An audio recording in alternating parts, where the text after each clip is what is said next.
नमस्कार दोस्तों, आधुनिक भारत का इतिहास जिसकी आज हम चौथी क्लास लेकर आए हैं और सबसे पहले हमने टॉपिक पढ़ा यूरोपीय कंपनियों का आगमन, जिसके अंतर्गत हम पुर्तगाली पढ़ चुके हैं और डच पढ़ चुके हैं कि हमारे भारत में सबसे पहले पुर्तगाली आए थे और सबसे अंत में गए थे। सबसे अंत में कब गए थे? 1961 में गोवा को छोड़कर पुर्तगाली गए थे। डच हमने पढ़ा। अब बात करते हैं अंग्रेजों की। तो अंग्रेजों की बात करें तो इंग्लैंड, आप देख रहे हैं यूरोप महाद्वीप और यहाँ पर क्या रेड कलर का हमने शो किया, इंग्लैंड। इंग्लैंड के व्यापारियों ने, कई व्यापारियों ने मिलकर एक कंपनी बनाई और 31 दिसंबर 1600 को महारानी एलिजाबेथ से एक आज्ञा पत्र प्राप्त किया। उस आज्ञा पत्र के माध्यम से 15 वर्षों के लिए पूर्वी देशों के साथ व्यापार करने की परमिशन उन्हें मिलती है। किसके परमिशन से? इसके आज्ञा पत्र द्वारा, महारानी एलिजाबेथ के द्वारा, क्योंकि वो उस समय वहां थी, इंग्लैंड की महारानी थी। 1603 में महारानी एलिजाबेथ की मृत्यु हो जाती है और उत्तराधिकारी कौन बनता है? जेम्स प्रथम बनता है। जेम्स प्रथम उत्तराधिकारी बनता है और आगे चलकर 1609 में एक चार्टर एक्ट प्रदान करता है उस कंपनी को, जिससे उन्हें व्यापार करने की और भी छूटें मिल जाती हैं। अब जैसे कि जब हमने बात की कि भारत में अंग्रेजों का आगमन डचों के बाद हुआ, लेकिन ईस्ट इंडिया कंपनी की स्थापना डच इंडिया कंपनी से पहले हो गई थी। उसके बाद बात करें, यह आज्ञा पत्र लेकर क्या हुआ? अब यहां पर उत्तराधिकारी कौन बना? जेम्स प्रथम। इसने चार्टर एक्ट प्रदान किया। जब यहां महारानी एलिजाबेथ इंग्लैंड की महारानी थी तो उस समय हमारे भारत में मुगल वंश का शासन था। मुगल वंश का शासन के अंतर्गत उस समय गद्दी पे कौन बैठा था? अकबर बैठे थे। 1600 में अकबर बैठे थे।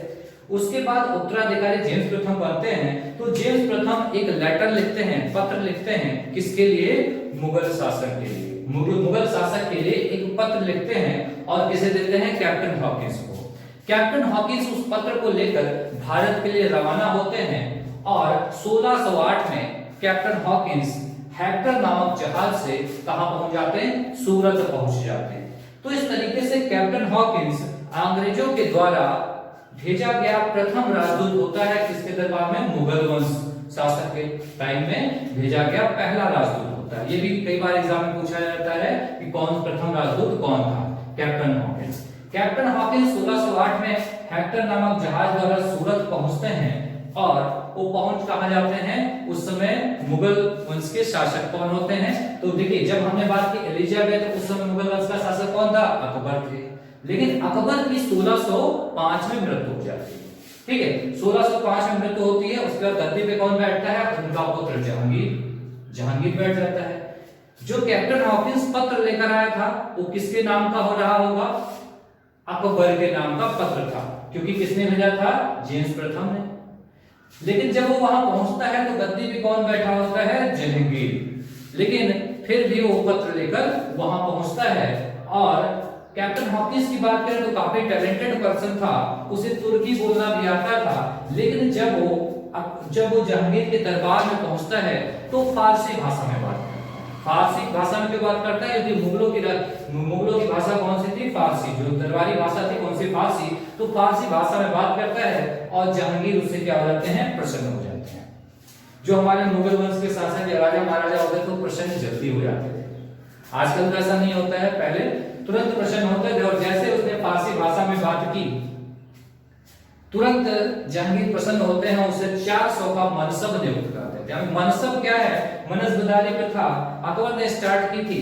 इसके अंदर क्या होता है? इसे एक तरीके से हम पद या रैंक कह सकते हैं। जिसका जितना मनसब होता है उसको उतना धन दिया जाता है, उतनी ही सुरक्षा, उतने ही घोड़े, उतने ही सैनिक उसे उपलब्ध कराए जाते हैं।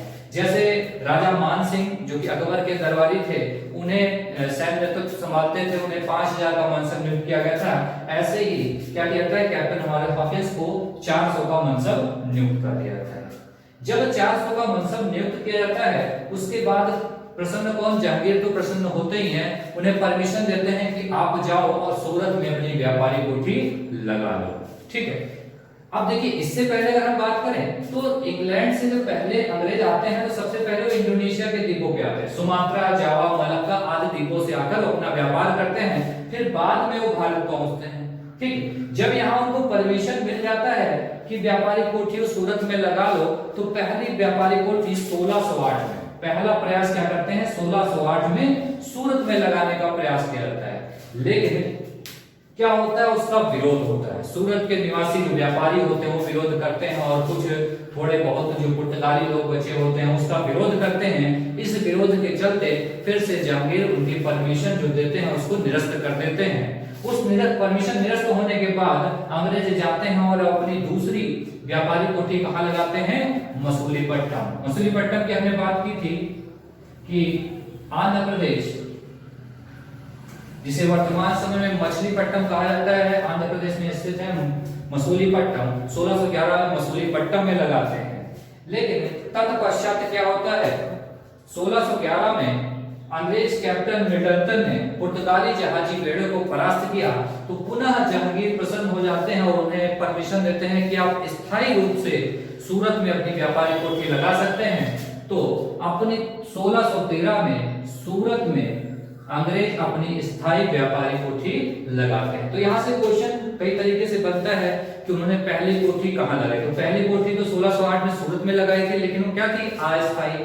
लेकिन स्थायी रूप से 1613 में सूरत में ही लगाई थी उन्होंने। ठीक है, उसके बाद हम बात करें तो एक और अंग्रेजी राजदूत आया था जो कि जहांगीर के दरबार में आया था। कौन था, टॉमस रो था। वो कब आया था, 1615 में आया था। 1615 में दूसरा राजदूत आया था टॉमस रो आया, जहांगीर से मिला और उन्हें अत्यधिक और भी छूटें मिल गई हमारे भारत में व्यापार करने के लिए।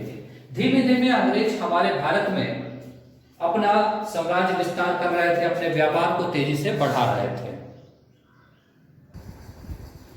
उसके बाद बात करें, अंग्रेजों और पुर्तगालियों के बीच एक संधि होती है जिसे बोला जाता है मैड्रिड की संधि। मैड्रिड की संधि 1630 में होती है, एग्जाम में पूछी भी गई है। मैड्रिड की संधि कब हुई, 1630 के बीच हुई। अंग्रेज और पुर्तगालियों के बीच शांतिपूर्वक व्यापार करने के पर्पस से। ठीक है, उसके बाद क्या होता है, अंग्रेजों की स्थितियों में धीमे धीमे सुधार होने लगता है और सुनहरा फरमान गोल्डन फरमान जो कि कब जारी होता है, 1932 में। एग्जाम में कई बार पूछा गया है कि सुनहरा फरमान गोल्डन फरमान कब जारी किया गया, 1632 में। किसके द्वारा जारी किया गया, तो गोलकुंडा के सुल्तान से अंग्रेजों को सुनहरा फरमान मिला। ठीक है, इसके द्वारा गोलकुंडा के शासक द्वारा अंग्रेजों को गोल्डन फरमान मिला, जिसके अंतर्गत 500 पैगोडा वहां की मुद्रा होती थी, 500 पैगोडा सालाना पर गोलकुंडा राज्य के बंदरगाहों से स्वतंत्रता पूर्वक व्यापार करने की छूट, स्वतंत्रता पूर्वक क्या व्यापार करने की छूट मिल जाती है। किससे, इस सुनहरे फरमान से। गोल्डन फरमान जो कि 1932 में जारी किया गया था गोलकुंडा के शासक द्वारा, उनकी पूरी परमिशन अंग्रेजों को मिल जाती है कि गोलकुंडा के बंदरगाहों से स्वतंत्रता पूर्वक व्यापार कर सकते हैं।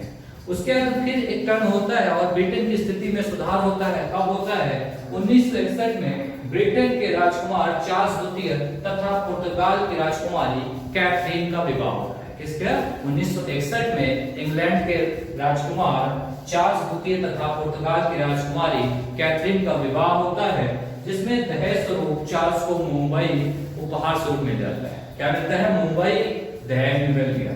ठीक है, बहुत बड़ी बात है कि मुंबई द्वीप ही पूरा दहेज में दे दिया गया।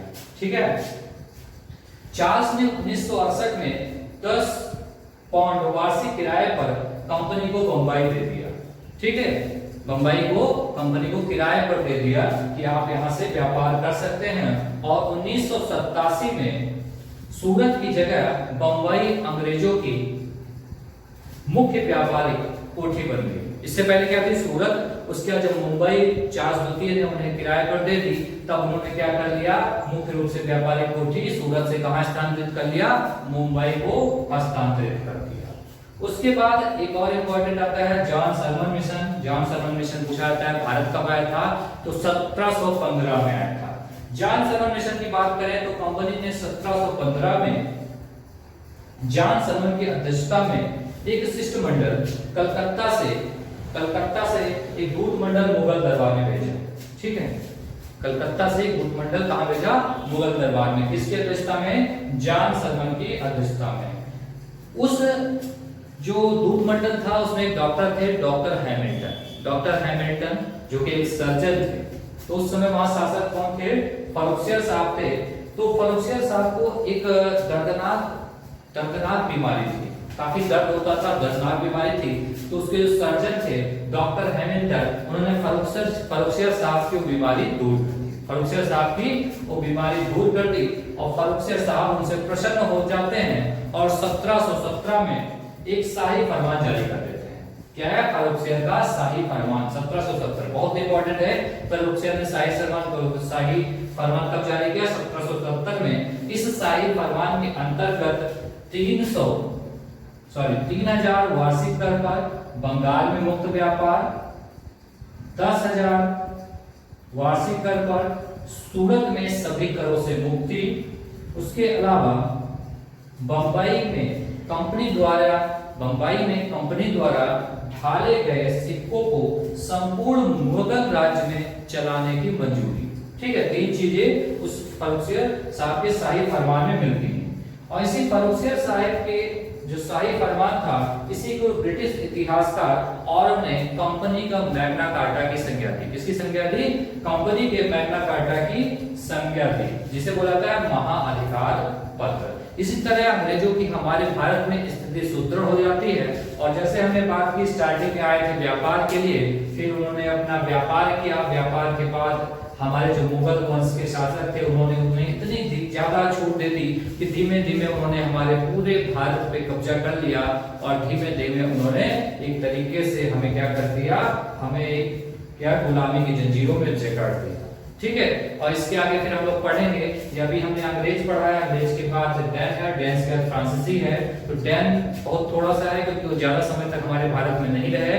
उसके बाद फ्रांसीसी आते हैं और फ्रांसीसियों के बाद फिर हमारा ये टॉपिक खत्म हो जाएगा।